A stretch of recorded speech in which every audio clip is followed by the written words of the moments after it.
This show was brought to you by our own bonus episode. Click the link in the description to check it out.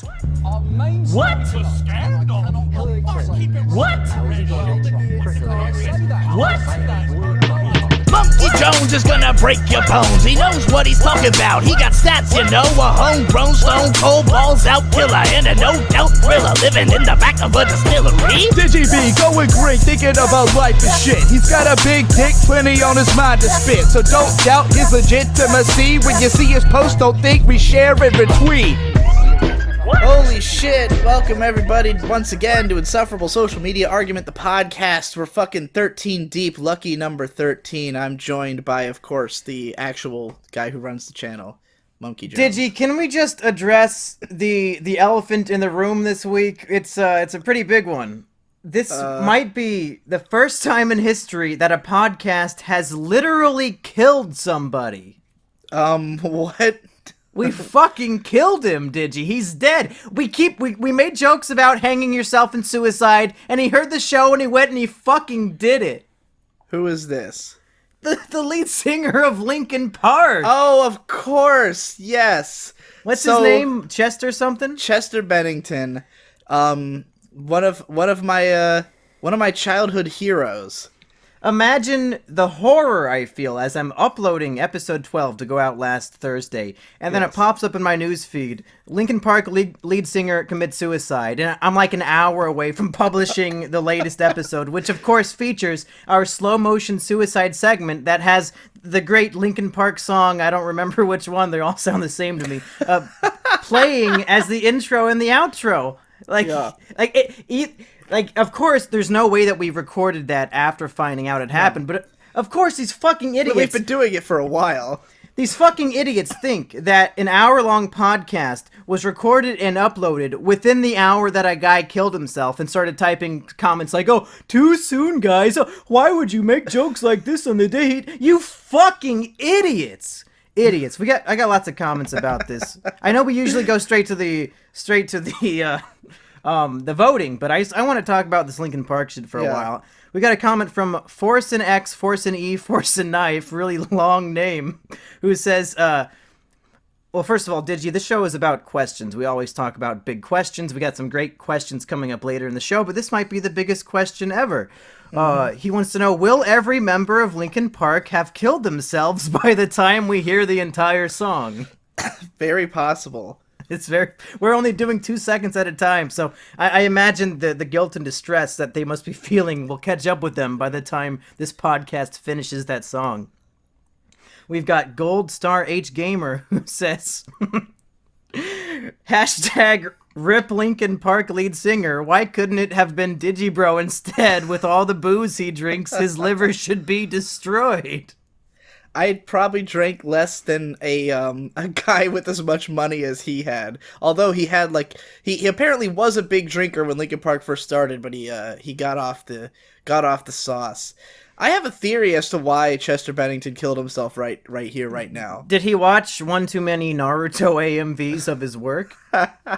No, but and I'm completely serious about this. I really think this is a possibility. Now, I don't know the guy nor very much about him. However, I was doing research on him after his death. Now, Linkin Park just put out an album like a month ago that was pretty not well received. Uh-oh. I mean, I don't know how the fans received it or anything, but they put out like a pop album that sounds nothing like them, and it was critically, not exactly received with open arms. The New York Times reviewed it, and the top quote in the article just said, "Fucking kill yourself." So yeah, it's a bad album. But more importantly than that, I was looking into Chester's history, and apparently, this dude, growing up, legit, all he wanted was to be the lead singer of the band Stone Temple Pilots. Oh, He was like a huge fan, and he just wanted to be a singer for that band for like his whole childhood. So he got into singing with the hopes of one day being the lead singer of Stone Temple Pilots.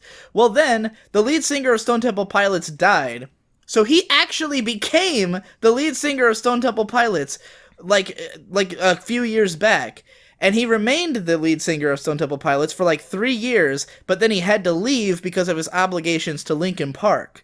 So he comes back to Linkin Park, puts out their shittiest album yet, gets critically panned, no longer living his dreams, and he's like, you know what? I've already done everything I wanted to do. All I wanted in life for the last 30 fucking years was to be the lead singer of Stone Temple Pilots, and he did that, and so he had to kill himself. There was nothing left. What a fucking beautiful life. Like, don't you wish that, like, all you really want to do is accomplish your one big dream and then just fucking end it all? Like, well, it's funny that you mentioned that, because my one big dream is to kill myself, so it'd be like two birds with one stone. Yeah, exactly. But Digi, that's an interesting theory, and it turns out Chester actually left us a voicemail. So we usually save these for the end of the show, but I think it's relevant for now. Was this recorded before or after he killed himself? I don't know. I haven't listened to it yet. Well, I guess we'll find out if he intros himself as a ghost. All right, you ready? Yeah. 3, 2, 1, go. Dear Mumkey and Digi Dickhole, it's me, Chester Bennington. Recently in the news, I'm sure you've heard about my successful suicide attempts. And I guess he's a ghost. This is my final voice recording before I go. Oh, okay. I just wanted to say truly thankful I am for having my song, Lolly Linkin Park, play on your podcast in your superb slow-motion suicide. Is this Elliot Rodger? I just wanted to say thank you, Mumkey, for encouraging me to meet Elliot Rodgers. Hey! Said it with an S, though. Mumkey, you're okay. Hey. And Digibro, Go fuck go yourself. fuck yourself. Yeah! And P.S. Good luck on finding all the apterectual Nolans. Love, Chester. Oh, hey. Oh, was it the sound of a gun? I don't know. Well, he hung himself with a rope. But, you know... He just fired a gun for dramatic effect and then hung himself. He had a gun. Why did he hang himself? You know, as much as I hope that Chester rests in peace, and I respect the guy, really, Elliot Rodgers? Really? Yeah. How many times have we been over this? There's no S. And there's no I don't know. Here's one thing I will say. I am honored that Chester Bennington's final words were that he hopes the eight-directional Nolans come together. Yeah. He was pretty invested. Like, like most people, not invested enough to care so much that he'd keep himself alive for it, but invested enough that he hopes we find them. Yeah. All right. I guess in a little bit we'll talk about if we're going to continue playing Linkin Park during our legacy segment. But first, Digi, I think we should talk about the voting from last week. All right, let's go for it. Now, last week was a very bad week for me. We recorded both episode 12 and bonus episode 3. I was beyond drunk. This week I have from dedicated... the start. You were beyond. Yeah.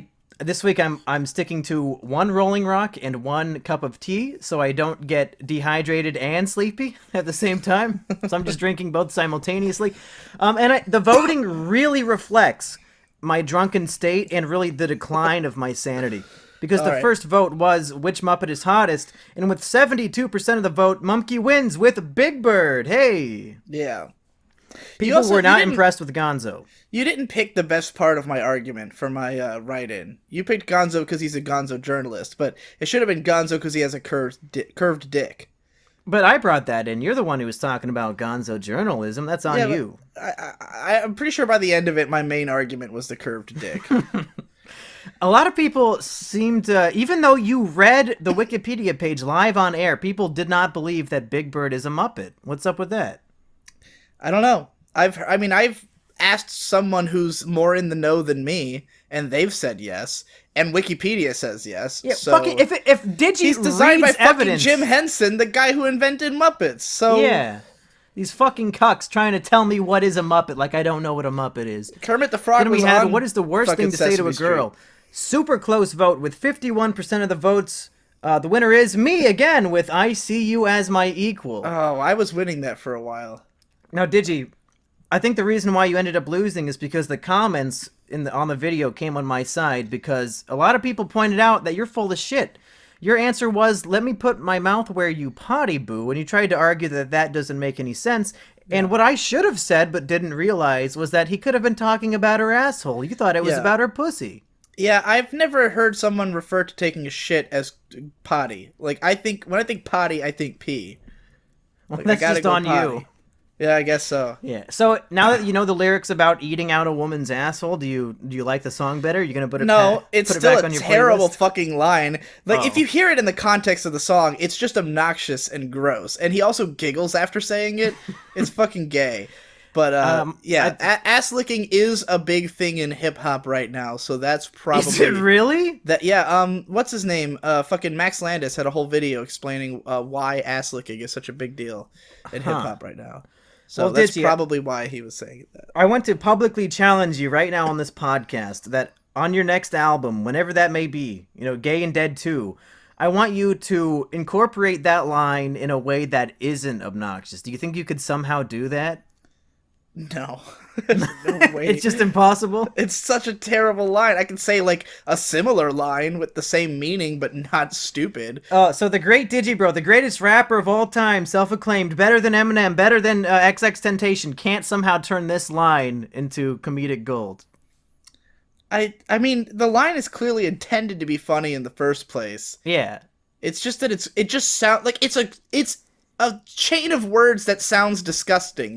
That chain of words should not be used ever in any context. Like, good writing is partly about knowing how to phrase something in a way that sounds nice. And that sounds ugly and horrible. Well, hey, there you go.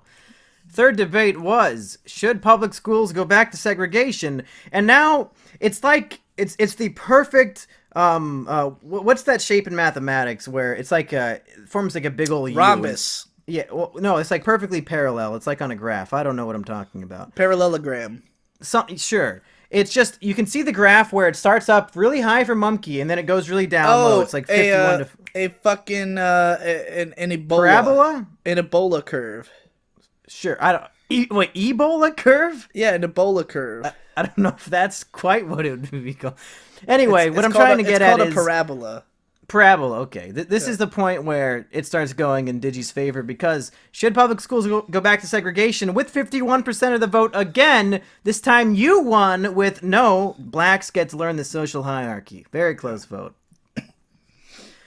I felt like I had it when I brought up that the black chick from Ghostbusters had street smarts, but I guess people didn't buy it. They Your weren't argument into it. was so fucking confusing, dude. Like, I literally couldn't tell what you meant when you were talking about the street smarts thing. Like, it took me a while. You were fucking sloshed by that point in the podcast. Well, the idea was that they literally learned from reading street signs, whereas it white took me a people while to read get from that. books. Yeah. Well, clearly that was...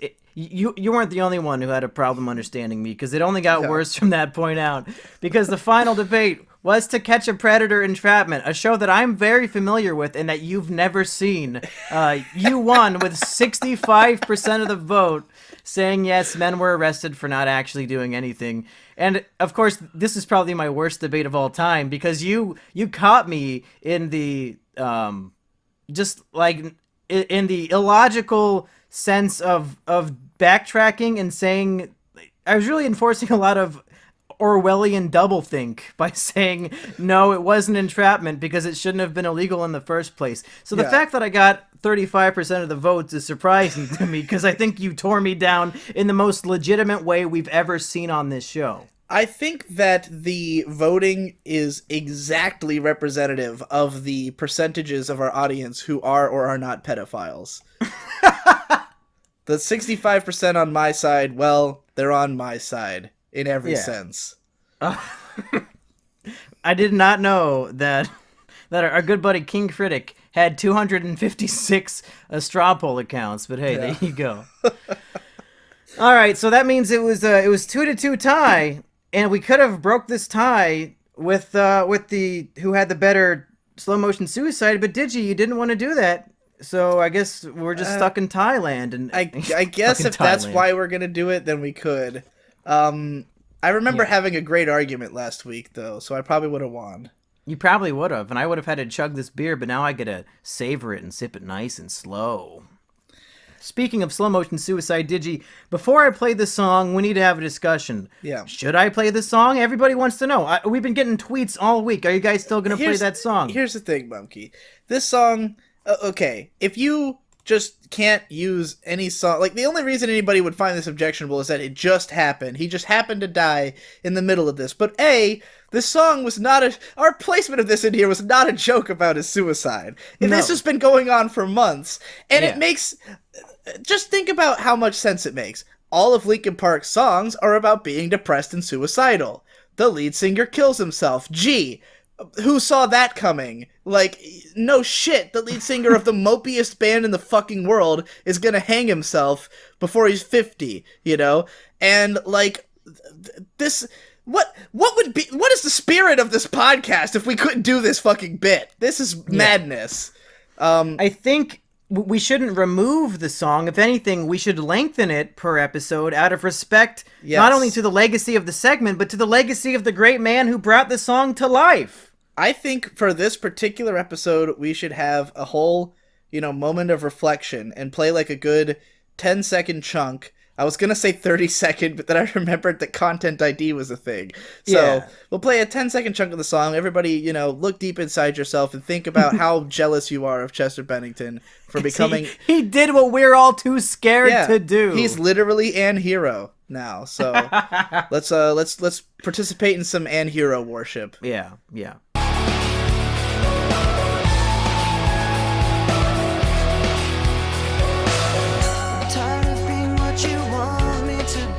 There you go. So what do you think, Digi? You got a suicide to talk about this week, or was that enough? I do. I do. How long have we been running this segment for? Like, this has been going on for so fucking long, and I've never run out of ideas. So I've got ideas. It reminds me of how Dick on Biggest Problem in the Universe would talk about how, like, the show infected his mind, and he would spend, like, every day of the week like finding problems, even on accident, thinking about bringing him into the show. And I think you do the same thing, but with like suicide methods. I do the same thing, except literally 1 minute before I sit down to record. So actually week. Not the same thing at all, and Sometimes completely different in every way. Still trying to think of something. Like, this is why I let you put the voting in front of the slow motion suicide segment, so I have more time to plan it. But no, this week, what's killing me is, too fat of beats. Too fucking fat of beats, okay? There's this new, album by Vince Staples called Big Fish Theory. And every song on this fucking thing is a banger. Every song goes hard as shit. The bass is like, I can't even play the song out of my speakers because I turned the bass all the way down and it's still too much bass. It's like, I don't even have to use the keys to unlock my trunk anymore. I just put on this album and the trunk blasts off my car. Like, it's so fucking heavy and hard. And so I'll be playing this shit on the road, and like all of a sudden I'm driving 20 miles over the speed limit and I can't fucking hear anymore because my ears are shattered and my throat hurts because I'm screaming all the fucking words and shit. And like at some point I have to veer away from a car I'm about to hit because I'm also not paying attention because I'm headbanging voraciously. And then I go, this is gonna get me killed. I better keep it going. So yeah, that's my slow motion suicide. How often are you driving? Where do you have to go? I like fucking take store? my girlfriend to and from work every day, so... Oh, okay. So I'm driving for like an hour out of the day. It's not really a slow motion suicide, it's like a fast motion homicide, because you're gonna kill her too. Well, usually I play the music much louder when she's not in the car, since I'm going ape shit like a fucking madman. Hey, don't culturally appropriate my term for when I go crazy, you fuck. Our people suffered for several decades in the mid-1800s to earn that word. I can't believe you stealing. Okay, did you? Here's how I'm killing myself. Was your suffering in the mid-1800s like from animal testing or something? Like, is that what you were thinking of there? Yeah, they were testing how many times we could get whipped on the back before we started picking cotton again. Oh, okay, I get it. Yeah, it's a test. Yeah. Well. Yeah. Completely unrelated to American slavery. This actually happened in Japan. They were just doing it for fun. Okay, here's how I'm killing myself this week. Have you ever heard of the Cold Stone Creamery? Yeah, it is a ice cream store. It's unfortunately addictive, and it's also if you get too addicted, it'll kill you. Let me tell you, it's killing both my wallet and my colon. These motherfuckers, they take the ice cream and they have a literal Cold Stone, like the shelf is covered in ice. And they mix it in front of you like they're making it, like they're tossing a salad, but they're just mixing in like candy and shit into the ice cream. It's a fucking They serve it up hibachi to for you. ice cream. Yeah, they serve it up to you, and it's all soft and gooey and full of like and chewy brownie pieces and all this shit. And it's like $5. It's like $5 or $6. But every goddamn day, either you or your stupid ass girlfriend says, "Hey, let's go get more of that fucking ice cream." And you always go because you're like, "Oh, yeah, I could go for some ice cream. I earned it today. I recorded a whole podcast today. I think I earned myself a $5 cup of ice cream." So not only is it slow motion suicide for my wallet, literally slow motion because every day it's dying $5 at a time, but also it's destroying my insides. I think I might actually be lactose intolerant. I've never been tested, and I think I might actually be because every time I eat this fucking ice cream, it's not a good story. That's it's not thing. something. That is both a thing you can develop, and I think a thing that you develop when you consume like an inordinate amount of dairy, possibly. Well, there you go. I think, I'm not even joking, I think I actually gave myself, and I'm working towards diabetes, but I think I actually gave myself lactose intolerance. How So long that's how have you I'm been killing eating myself. Cold Stone every day? Like, how is that possible? It's not every single day, but it's like every Do you time live I like crave right it. next to a Cold Stone or something? It's pretty close to my house. Okay. I just head on over. It used to be I would eat like Popeye's fried chicken at least twice a week, and now it's becoming Cold Stone. I think I'd need to stop being depressed because I use food as a vice in very negative ways.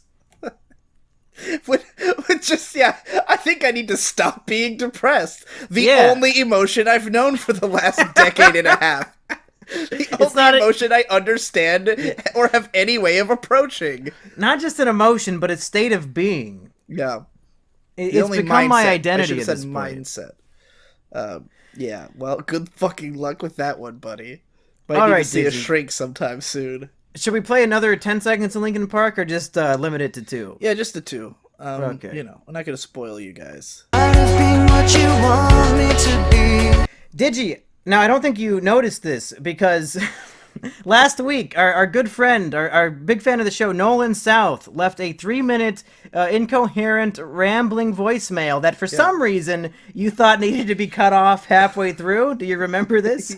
Yeah, for some reason. Yeah. Don't know why. I thought it was a perfectly good voicemail. Yeah. But as it turns out, and I played this at the end of the episode in case anybody wanted to hear it, at the end of his voicemail, he issued a challenge for us, Digi. Do you know about this? No. So here's the challenge. He gave us a question that we should debate. And it's somehow tied into combining the fucking 8 directionary Nolans. I don't know. All I know is he said we should debate this, and whoever loses should be punished next episode by doing an entire segment talking in baby talk like a baby. Do you accept this challenge, Digi? I would do that anyways. Well, don't tell him that, 'cause it's not a punishment if you want to do it. Well, All right, here's the debate Nolan South wants us to do. What is the worst type of person? Digi, this is a question that I have been thinking long and hard about for years, if not decades, because this is a question that is near and dear to me. I need to know your answer then. All right, the worst type of person, Digi, and I've talked about this a plethora of times before, most of it on the Mumkey and Big Show channel that has been deleted, so now it's all fresh material that I can bring back again. The worst type of person are people that are proud that they graduated high school. Disgusting. Digi, can you think of anything more gratuitous and gross than a graduation party, a high school graduation party, a celebration that you did the bare minimum expectation in society to prove that you're capable of showing up and getting at least a D- on every fucking paper? Are you kidding me? And these retards, these disgusting inbred morons are proud that they somehow managed to go through the most basic, simple thing that every single fucking person in society does. Are you kidding me? Well, first of all, I didn't know grad parties existed till like a week and a half ago. What? Never heard of it. Never been to one. Didn't throw any. I'm guessing you did not get invited to any grad parties in high school. Was not familiar with the. Well, none of my friends graduated, so all of them dropped out. Well, I guess that whole rant was pretty offensive to you. Well, that was mostly half of them dropped out. Some got GEDs,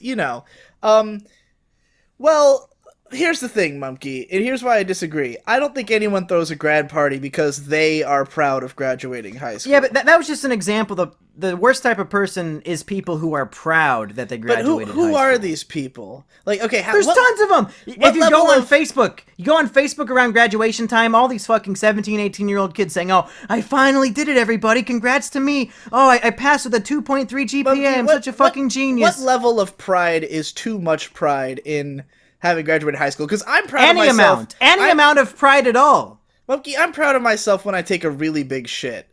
Like, when I look in there and I see that it's one unbroken log, and like a big 10-inch unbroken log, I feel this, like, immense sense of satisfaction with, like, what I've done with my life. The difference is, everybody is expected to graduate high school. Only you Everybody is expected to, and barely anybody does. Barely anybody passes high school. I think your world bubble might be a little small. Expand a bit. The first high school I went to was an inner city school in Richmond, Virginia, of all black kids. And their graduation rate was about 25% of the school. Yeah. Everyone drops out.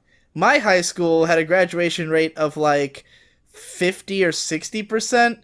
And this was like not a shit school, but like, I don't know, man. Some people got to drop out for one reason or another, Like, if you actually... My dad was insanely proud of me for graduating high school because he didn't graduate high school. My dad was so fucking poor when he was in high school that he had no food, and his mom had locked herself in a fucking bathroom for 4 years drinking alcohol nonstop. And so he was so emaciated that the second he turned 18, he dropped out of high school and joined the Navy just so he could eat. And so he couldn't actually get an officer position in the Navy because he didn't have a high school diploma. Even though he was qualified in every other way, they wouldn't give him an officer position in the 6 years that he was there. And so when I graduated high school, it was like, you fucking did it, dude. You fucking did it. Yeah, and I wanted to drop out so bad. I spent the whole last 2 years I was in high school plotting how I was going to drop out every single day. All I did throughout 11th grade was talk about how I was going to drop out. I talked about it constantly. I failed half my classes, and I still managed to graduate the goddamn high school. So I was a little proud.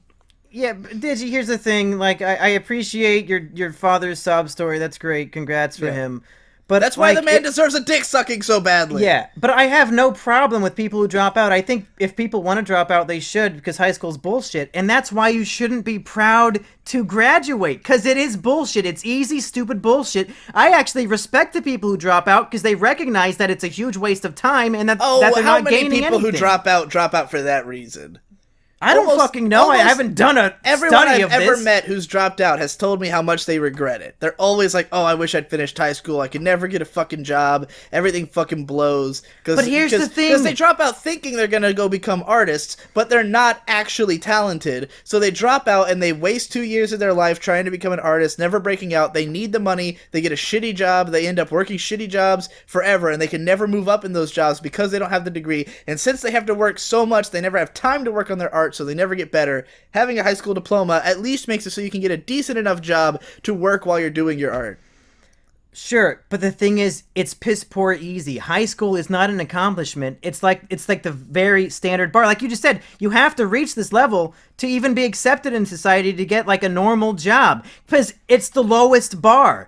Like, okay, some people can limbo under the bar, good for them. But being able to jump over the lowest bar is nothing to be proud of. Graduating college, that's an achievement. You went above and beyond. Oh, what but is high special school about is college? so fucking basic and all graduating easy. college says is that you have money. That's no, it doesn't. Yeah, it does. No, it doesn't. Either that's you ridiculous. have money or you're in, like, look, college was just as easy as high school. It was just gayer. I don't think and more so. Expensive. No, I don't think so. I think college is actually a step up in difficulty.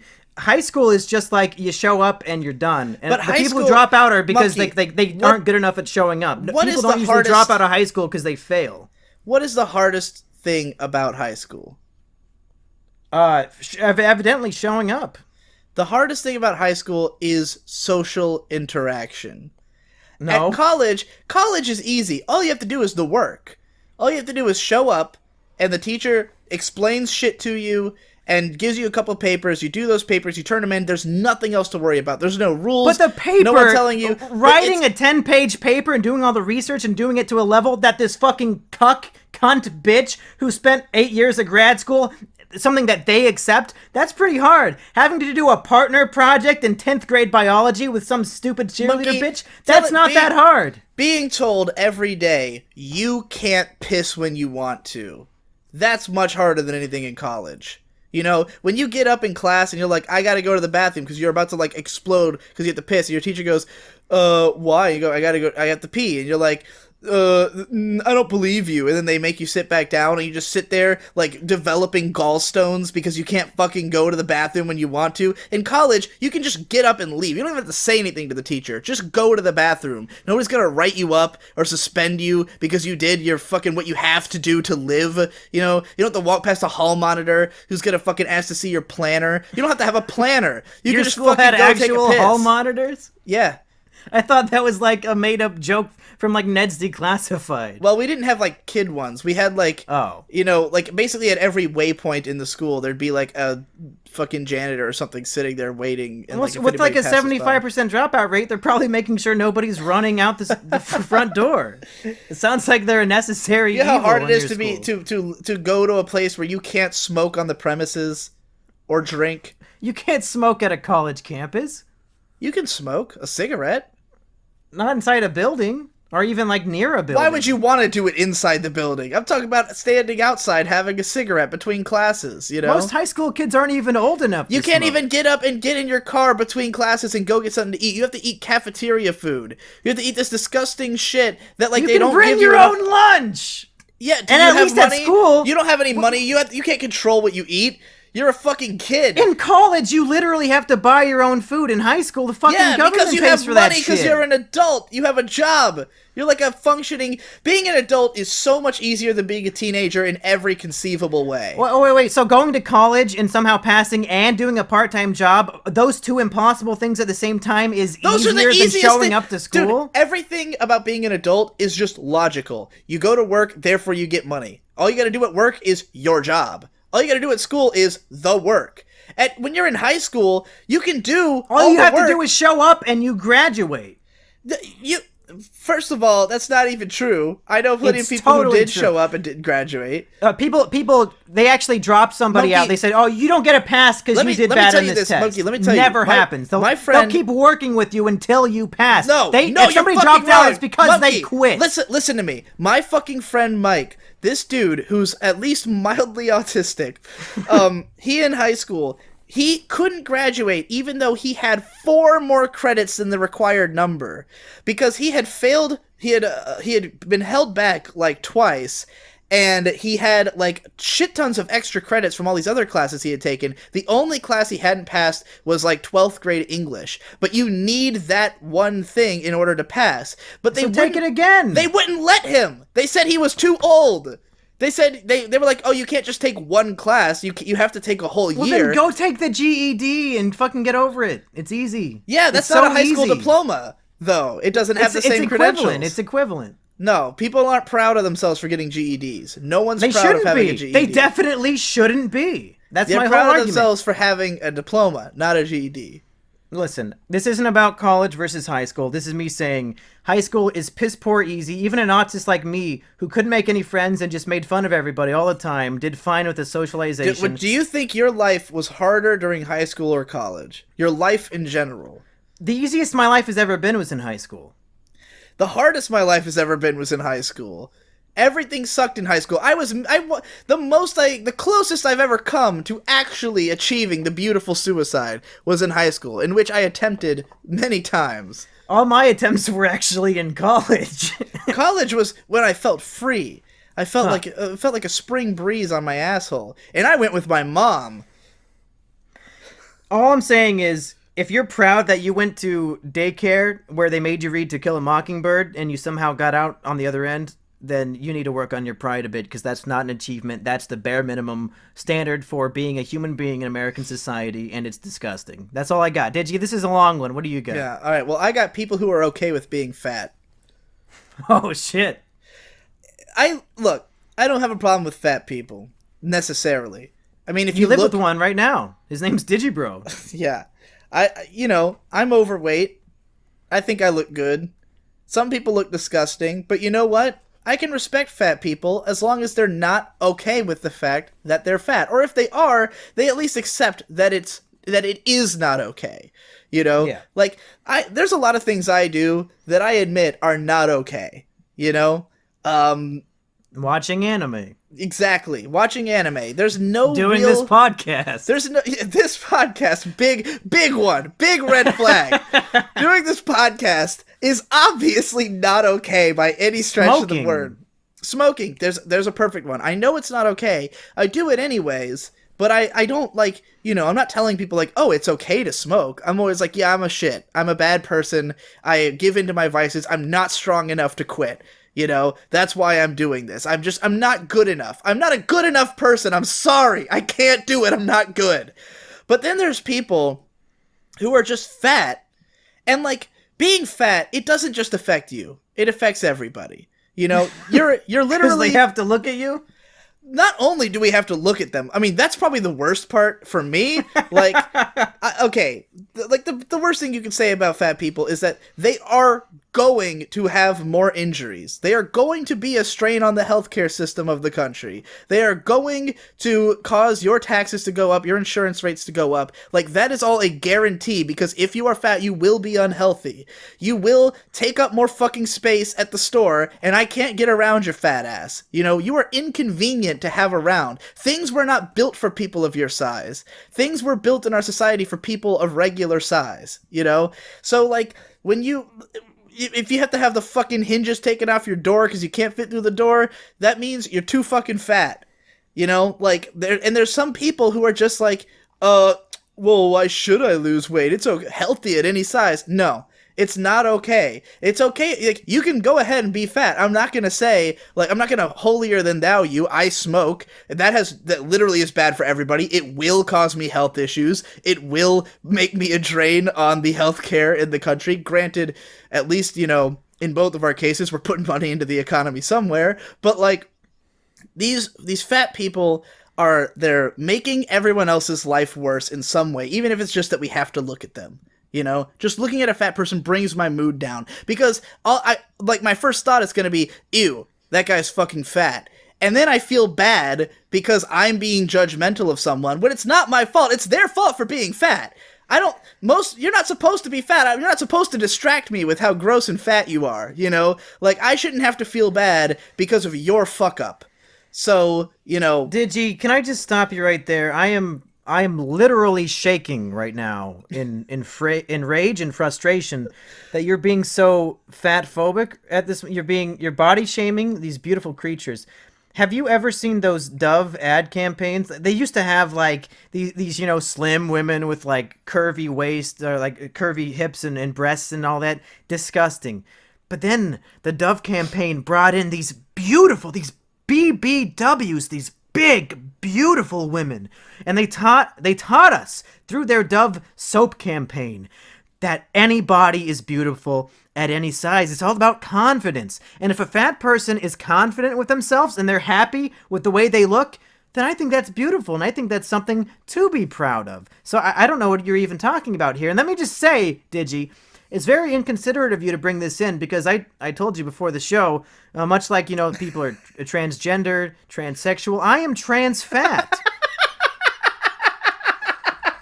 I am now trans fat, and I think when I look in the mirror, I see a 250-pound monkey man. If you eat enough trans fats, you become trans fat? Is that what you're telling me, monkey? If I eat enough trans fats, I won't have to be trans fat anymore. I'll just be fat.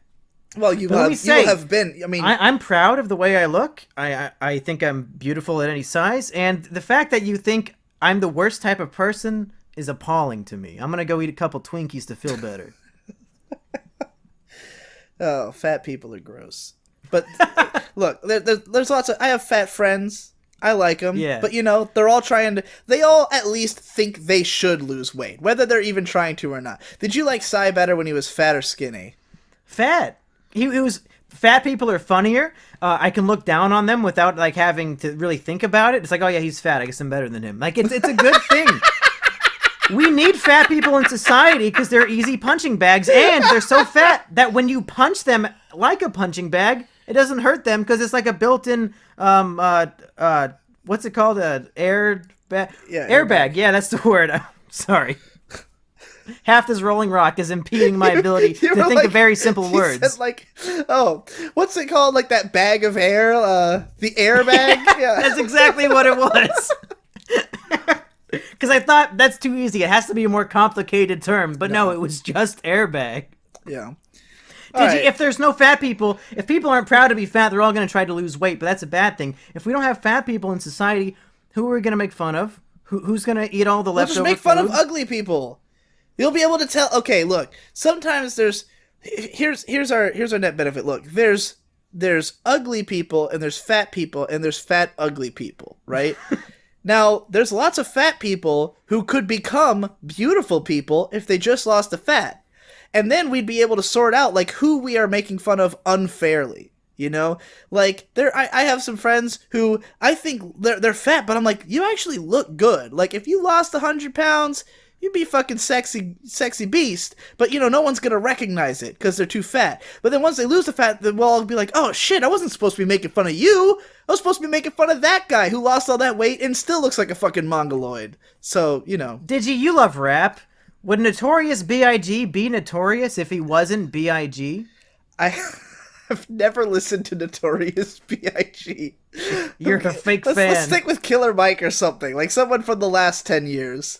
But Killer Mike is Killer Mike has such lyrics as, I'm fat but I dress nice, I fuck in my church shoes. And I'm like, yeah. See, he's a guy who would look great if he lost the weight. And as a result, he looks great. If you look past the fat, you see he's a beautiful man. If being proud to be fat was bad, then we never would have had that great Weird Al music video, I'm fat. When he dances around in a fat suit and says, I'm fat and I'm proud? The joke in that video is that he's making fun of fat people who are proud of themselves. No, he's not. He's just having fun. Having fun. Yeah, hey, Digi, speaking of trans fats, big news today. Donald Trump, did you see this shit on Twitter? Big old SJW storm? I'm not entirely sure what the argument is that's happened. So Trump just announced that all transgender people are now banned from the United States military. They're not allowed in anymore because he's tired of us wasting money on their gender reassignment surgeries, which, you know, I think the argument goes a lot of different ways, and that's why we're going to bring it in. Should transgender people be allowed in the military? Does the military have to pay for their reassignment surgeries? Yeah, I don't want to get too real, but yeah, we aren't do. Those like $40,000 or something?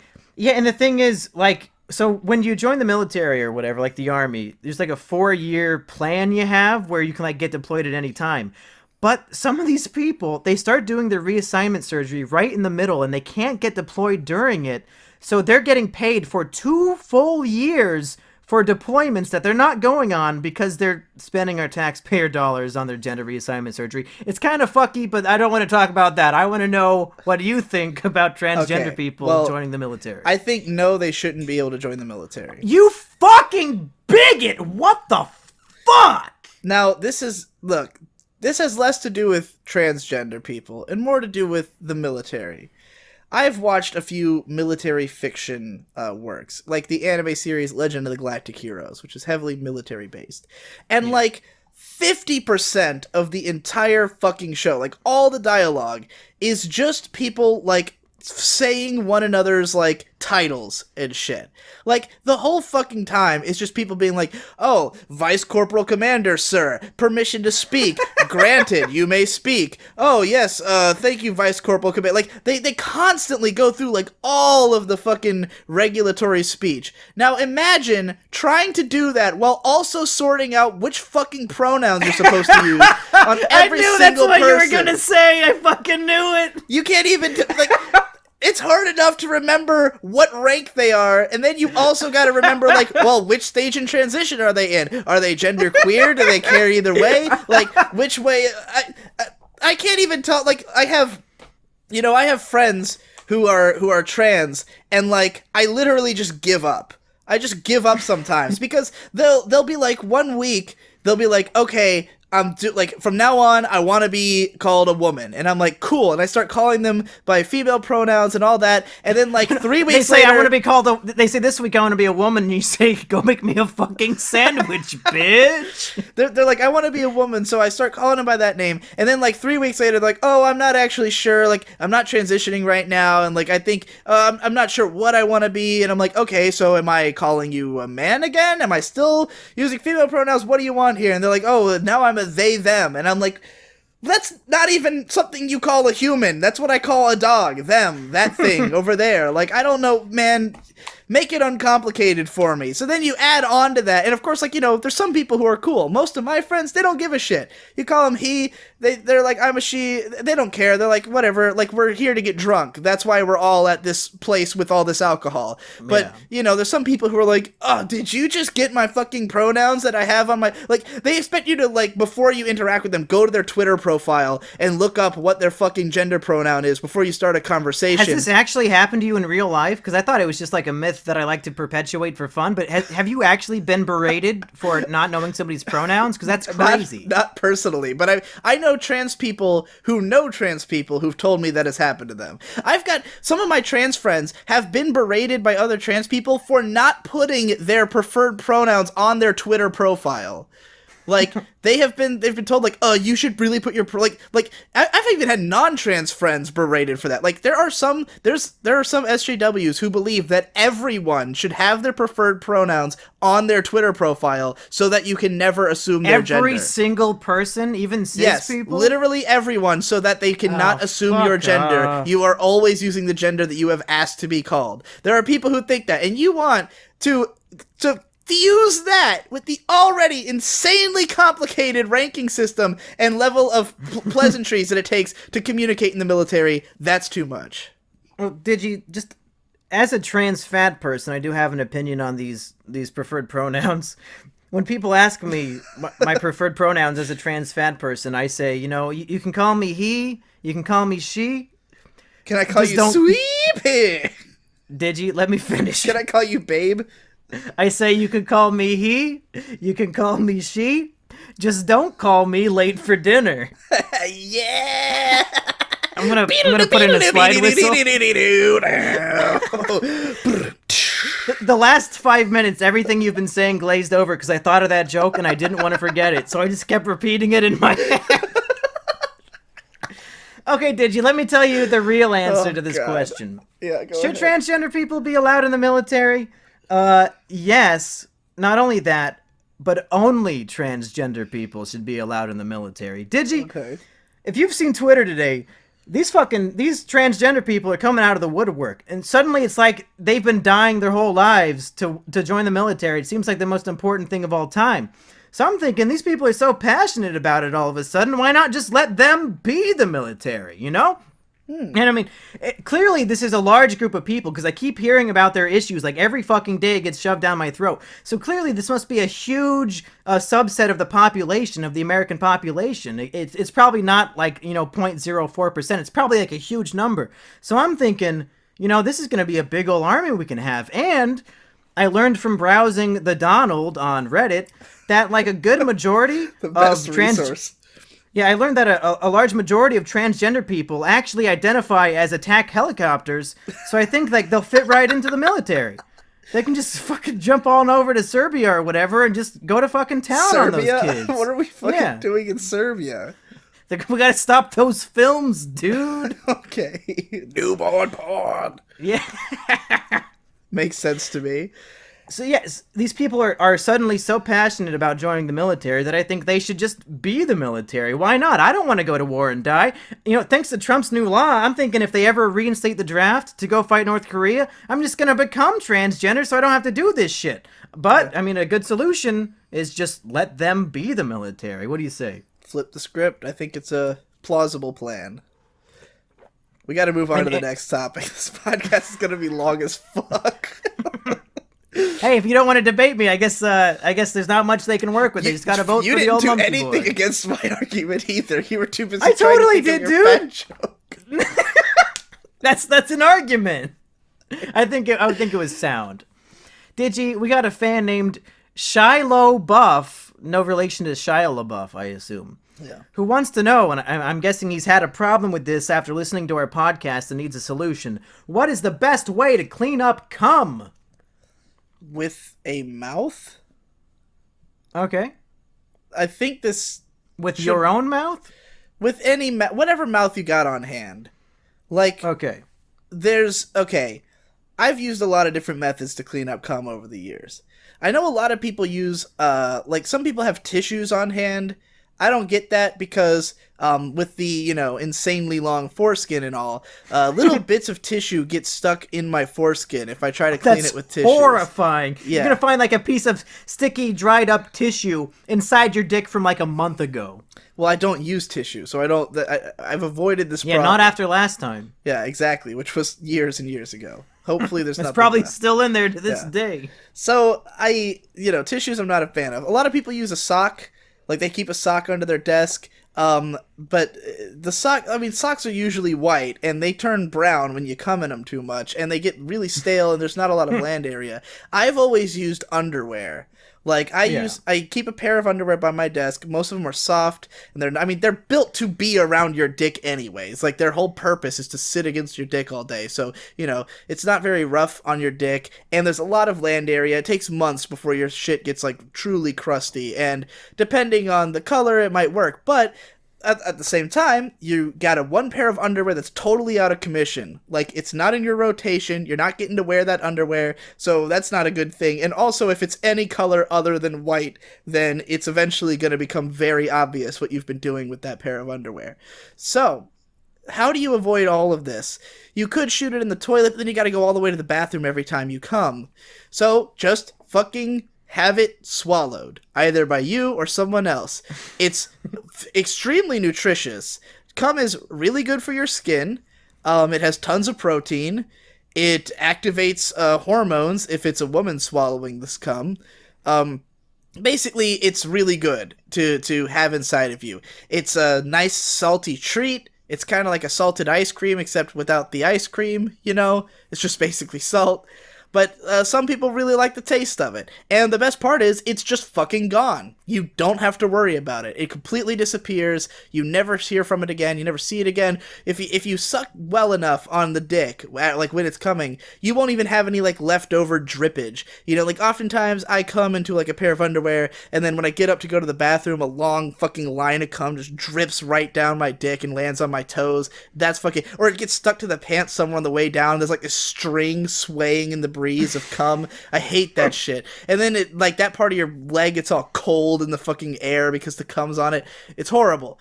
Put a mouth on that shit, get it all clean, and it's all gone. So here's the big problem that immediately arises, Digi, and that's like 99% of people who need to dispose of their cum are jerking off, and you can't come directly into your own mouth. It's very hard to angle, and most people don't have the dexterity or the flexibility to do that. So well, Monkey... the issue here is, let me finish, you motherfucking okay. cum stained bitch.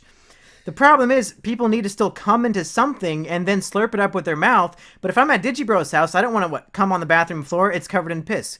Come in the bathtub. It's covered in piss. Out of your hand. Come in my hand. It's covered in piss. I don't want to slurp up accidental piss and dirt when I just want to get a healthy dose of cum inside me. If everyone would stop being so so okay with themselves being fat and just lose the weight and become a real member of society, you'd be able to suck your own cock. No, I've been skinny my whole life. I've tried to suck my cock every day, on the hour, every hour. I can't do it. I've been waiting for the time to come, but I still can't do it. It's just not that easy. Have you considered extends? Yeah, I tried to extend my neck so I could reach it better, but it didn't work. Extends. The I drug know that what makes extends your is, dick you longer. fucking idiot. I don't know.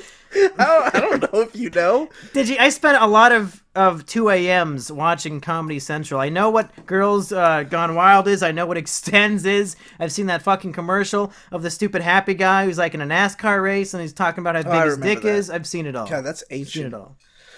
Yeah. All right, Monkey. Well, what's your fucking argument? How would you? The reason why people need to dispose of cum is because it's something that they're probably ashamed of or they want to hide. Like if you live with your parents, you want to come and dispose of it in a way that it won't be found. If you come in a tissue and you hide it under your desk, somebody's gonna find it. Get a trash can for your fucking room. Jesus Christ. Yeah, then they can smell it. But here's the answer I came up with. That's some rank cum.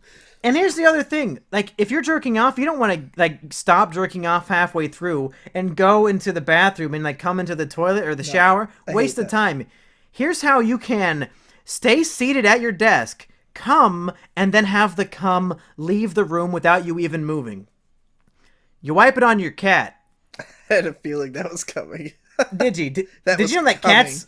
Did you know that cats have 4 legs and are mobile creatures? Yeah.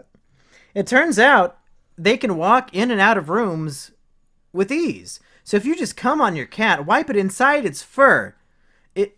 First of all, the smell of the cat, the dander, and the fur, that's going to mask the smell of the cum. Also, nobody's going to get that close to a cat to see that there's dried up cum inside. And then you don't even have to move. The cat just walks out of the room and fucks off somewhere else with your cum with it. You don't have to worry about it anymore. It's a mobile cum transportation disposal device. I don't know what that acronym is, but somebody type it out. I've got a lot of problems with this, Monkey. Name one problem with wiping your cum on your cat and hoping that your family doesn't notice. Yeah, first of all, your family's gonna notice. Like, the second someone goes...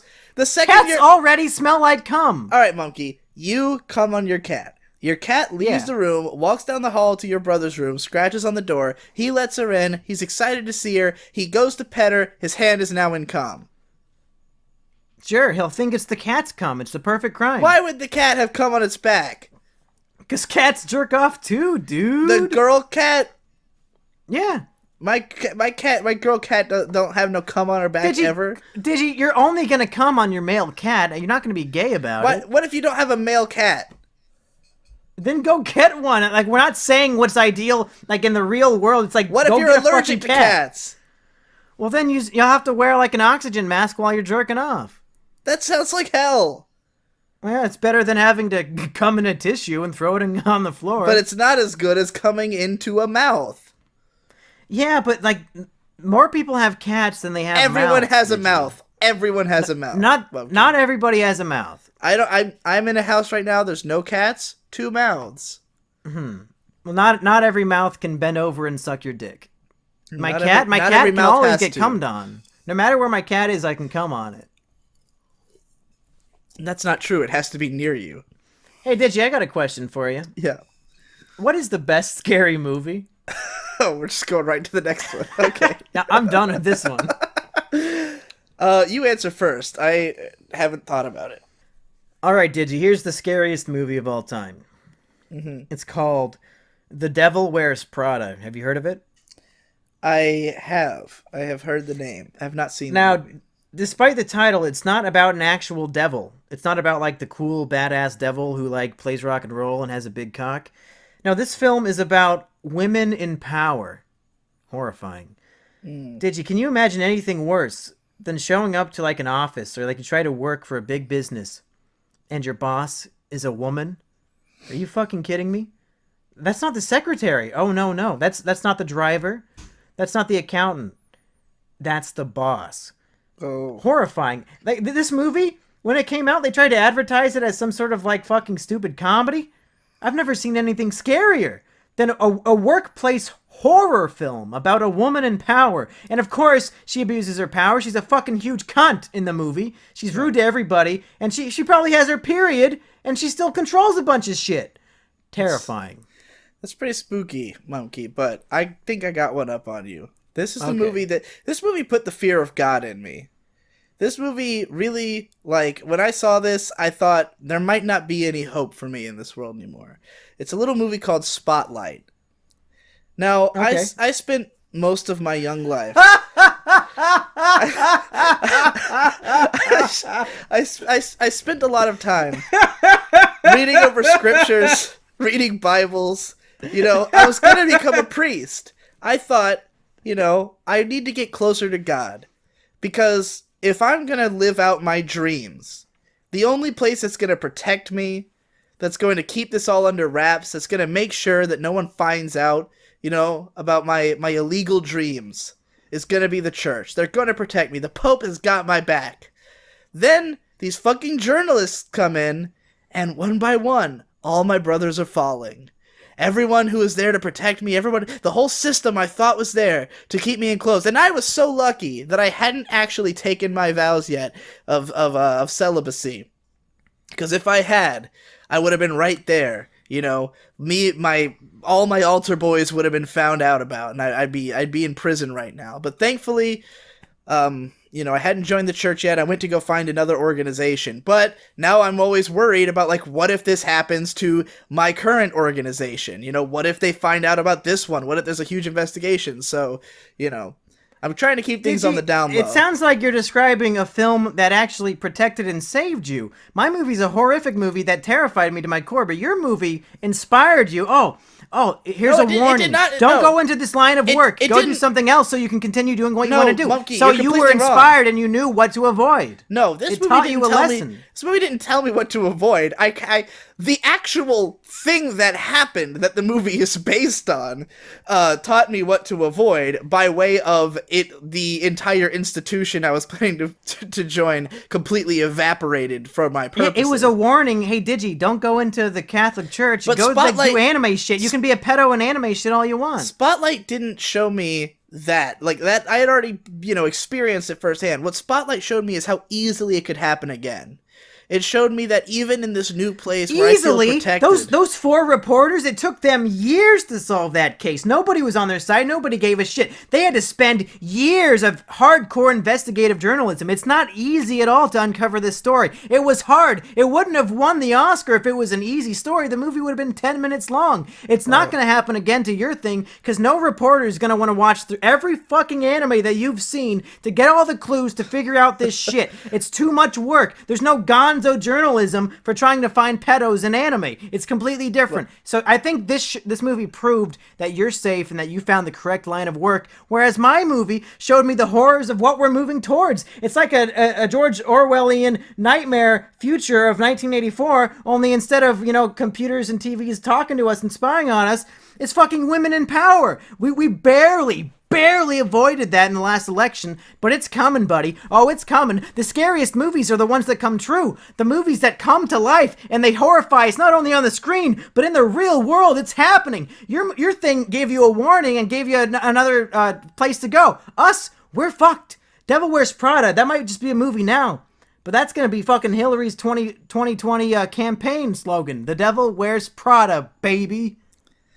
Well, Monkey, that was a really impressive rant. I'm impressed with your patience that you watched all of Spotlight. That's quite an achievement. You didn't like Spotlight? I haven't seen it.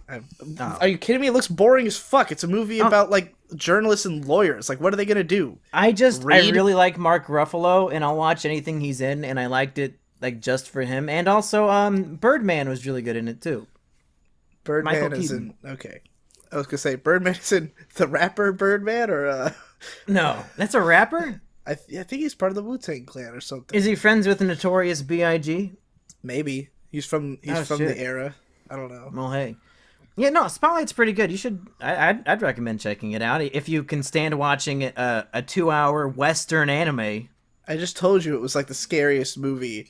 Like the mere concept. Like all I did was read the IMDb page and I literally crapped myself. So I'm not gonna try. When I was giving my argument, did you Google movies about pedophiles being caught and then you just picked the first one? No, that's literally the first movie that came to mind when I thought of this. When I heard this question.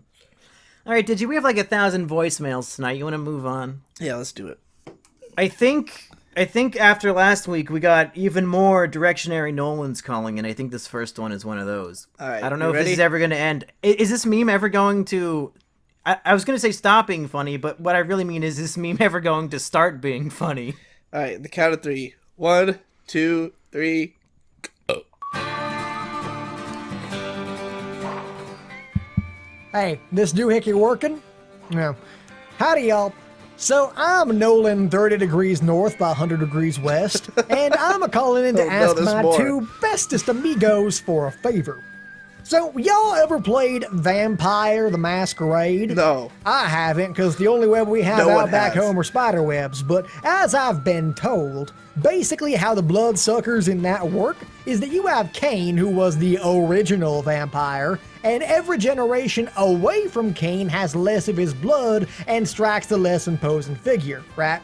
But you can Diablerize an older generation vampire to gain their power. Well, I'll shoot straight as a cowboy's revolver at high noon with you two here. They straight up ripped that idea off from us. The most powerful Nolan is North, the original, who, by the way, I never much cared for. He prances around like the fattest pig at the state fair because he was lucky enough to be born pointing magnetic north, or more like fagnetic north if you know what I mean. But anyways, as Nolan 30 degrees north, 100 degrees west, I'm currently down in the Congo and I'm a sweating more than a cow at the chopping block trying to track down that punk-ass bitch that done called into your show last time, Nolan Southeast. Once I find him and absorb his power, I should have enough to become the new Nolan West and take down North for good. So, about that favor, if he done radios back into this here show, try to get his stupid ass to reveal where he is, and I'll lasso him in from there. And if all goes well, you should see me in the next Uncharted game coming out soon. Anyways, I got to skedaddle, so thanks for all the help, and I'll talk to you two partners later. I guess all the Nolans starred Uncharted games. Is it just me, or did that Nolan sound kind of familiar? That, that was worth it for Fagnetic North. That, I think that Nolan should probably start like a video game review or analysis channel or something. Like, I think we should just straight up invite him to be on the PCP. I think he has a delightful voice and personality. He seems to know a lot about video games. He could probably do like a show just like explaining like 10 facts you don't know about games or something like that. That would be a pretty good regular show for a guy like that. And he could also get me like 100 dislikes on a video that he appears in. So now we have now, I guess, expanded the Nolan mythos, so there's like an infinite number of possible Nolans. Since that guy it's not just the 8 anymore. It's like even individual. Are they all brothers, or are there like? Is it like know. a family? Like, is he a cousin? He sounded like he'd be a cousin. I feel like they're all clones of Nolan North that just went awry. That could be it. I have no idea. Well, I mean, he explained how they work, but I didn't understand because it was couched in this completely unnecessary reference to Vampire the Masquerade, which literally no one has played who's under the age of like 40. So, I don't even know how he knew the plot of Vampire the fucking Masquerade. Hey, we got a voicemail from somebody calling himself Professor Walter. You ready for this one? Yes, I am ready. We'll start. 1, 2, 3, go. My god. Do they not realize what they've done? The legendary 8-directional Nolans were never supposed to find out about each other. The power was sealed in the old times for good reason, for if all of them were to come together and combine, then he would be awoken from his eternal slumber. If Nolan Northeast's plan to consume all the other Nolans actually comes to fruition, then the ultimate Nolan will wreak havoc on this land once again. We will stop this. Don't make fun of him. No. I will stop this. If he is trying to awaken the ultimate villain, then I'll have to summon the only man capable of stopping him. Time is of the essence. I must gather the ingredients to conjure Nalon, the hero of old. I think that's Nolan backwards. Dark times, I guess. Oh my god. What have we started, Digi? I don't know how to feel. I gotta give it to Nolan South. That dude, his voicemail was so good that he inspired an entire fucking mythos. It's the only voicemails we ever get now, is this fucking bullshit. Well, there was gonna be one from someone, but it appears to have been removed. Yeah, Our so we have one more voicemail. underneath that one then. Yeah, And this one I don't think is from a Nolan, so we can finally get away from that shit for a little bit. yeah. I wonder how the audience feels about the Nolan plotline. Like, are people into it, or is this horribly obnoxious for anyone who doesn't think they're clever enough to try to join it? Yeah. I think the further we go with this shit, it'll be more and more polarizing. More and more people will get interested and want to learn about the mythos, and then the other half will turn off the show like after the debates are done because they just know it's the Nolan hour and they don't want to hear that shit anymore. We have clearly gotten to the point that we don't care to pretend this is real anymore. We're just discussing the meta of the Nolan story openly. With no pretense of us believing in any of it anymore. So clearly this fucking story has run its course, because no one's like bringing it closer to a conclusion. Everyone's they're just not making collaborating. It more It's like complicated. it's all different people trying to throw their hat into the ring. They're not collaborating to come towards a conclusion, so it's never going to fucking Every single one's end. making it bigger and bigger in scope, and like... And they're all like contradictory to each other, and they don't add anything to the overall lore.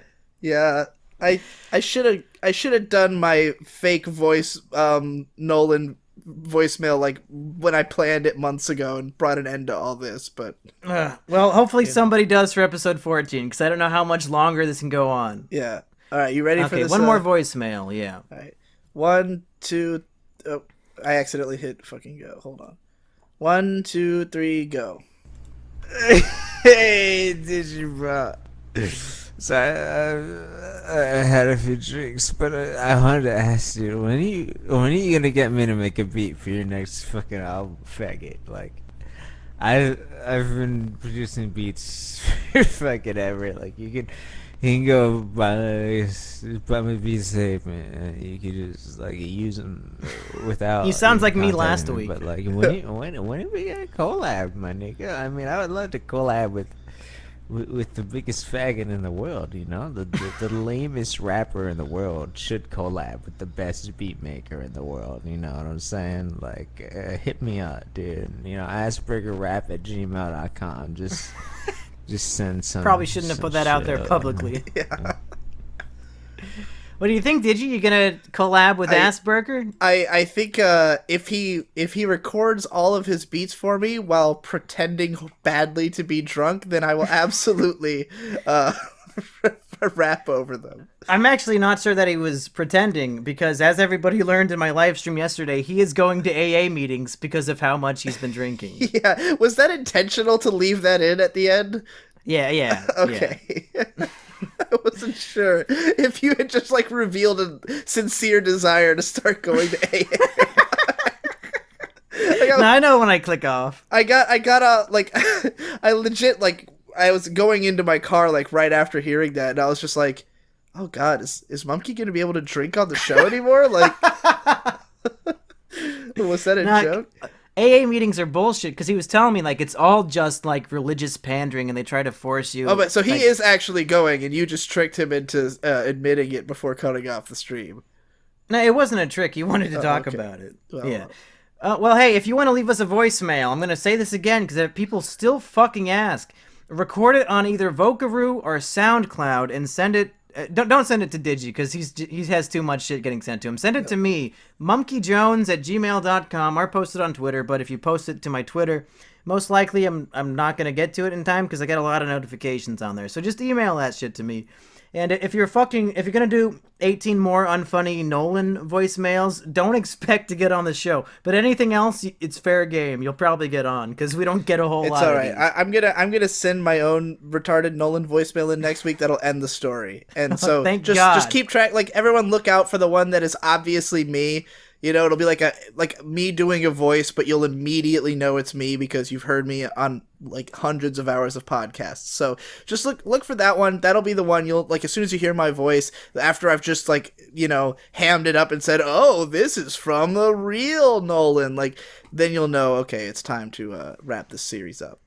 And also, before we go, if you want to see me and Digi in our epic Yu-Gi-Oh! Duel that goes on for, a good 42 minutes, Digi? That was a big, epic, grand duel that we had in that bonus episode 3. If you want to see us, one of us gets sent to the Shadow Realm. I'm not going to say who. I will say Oh, it is a balls to the wall, very close match. It's very close. It's and like, I will say, like, unbelievable. Like, one of us has like 100 life points, while the other one has an amount of life points that is by some scales comparable. So, you know. And I'm not going to say who, but the episode proves that one of us should never play Yu-Gi-Oh! Again. I'm not going to say which one. So if you want to see this great duel, go by bonus episode number 3. Yeah. Hey, that's all I got. So, Digi, I think it's about time yes. you end us with your famous catchphrase. Suck my dick, fuck my ass. See you next week.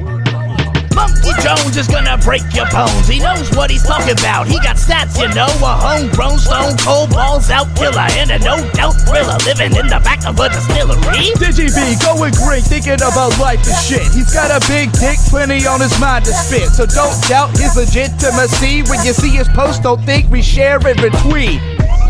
What?